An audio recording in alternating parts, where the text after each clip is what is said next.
Recently একটি ঘটনা ঘটেছে। এই নারী জাতি যে কত ভয়ঙ্কর, নারী জাতি যে কত ডেঞ্জারাস, যা ইতিহাসের পাতায় লেখা থাকা সত্ত্বেও আমাদের মতো যারা আলেম আছে, আমাদের মতো যারা হুজুর আছে, মুহাদ্দিস আছে, মুহাক্কিক আছে, ইসলামিক ব্যক্তিত্ব যারা আছে, তারা যদি জেনে বুঝে এই নারীর ফিতনার মধ্যে নিমজ্জিত হয়, তার চেয়ে দুঃখজনক বিষয় আর কিছুই হতে পারে না। মানুষ আপনাকে ভালো জানে, আপনাকে ভালো হিসেবে চেনে, আর আপনি যদি এই নারী কেলেঙ্কারির মধ্যে ডুবে যান, তাহলে আপনাকে মানুষ ছি ছি দিবে, থুথু ছাড়া আর কিছু দিবে না। আপনি লক্ষ্য করেন নাই এমপি মহোদয়, জামাত ইসলামের একজন এমপি রিসেন্টলি যে ঘটনাটা ঘটিয়েছে, এটা একমাত্র এই নারীর ফিতনার জন্যেই ঘটেছে। গাজী নজরুল ইসলাম, কোন জায়গায়? সাতক্ষীরার না? সাতক্ষীরার এমপি।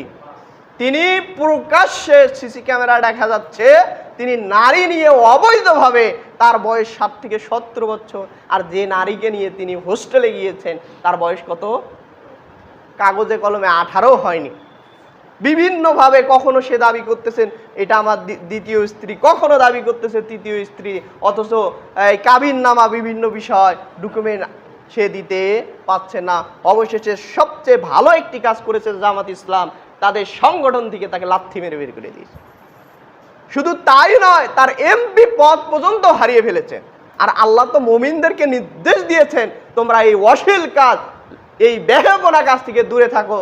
অথচ আমরা যদি জেনে শুনে এইরকম সমকামিতার মধ্যে যাই, এইরকম বলৎকারের মধ্যে যাই, এইরকম নারীর সাথে কেলেঙ্কারির মধ্যে যায়, তাহলে মানুষ আমাদের থেকে কি শিখবে বলেন?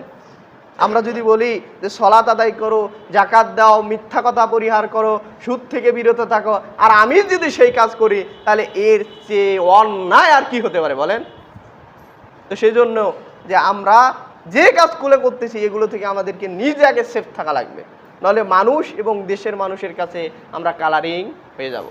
যেভাবে আমাদের এমপি মহোদয় কালারিং হয়ে গিয়েছে, আল্লাহ সুবহানাহু ওয়া তাআলা এই ঘটনা থেকে যেন আমাদের শিক্ষা অর্জন করার তৌফিক দান করে।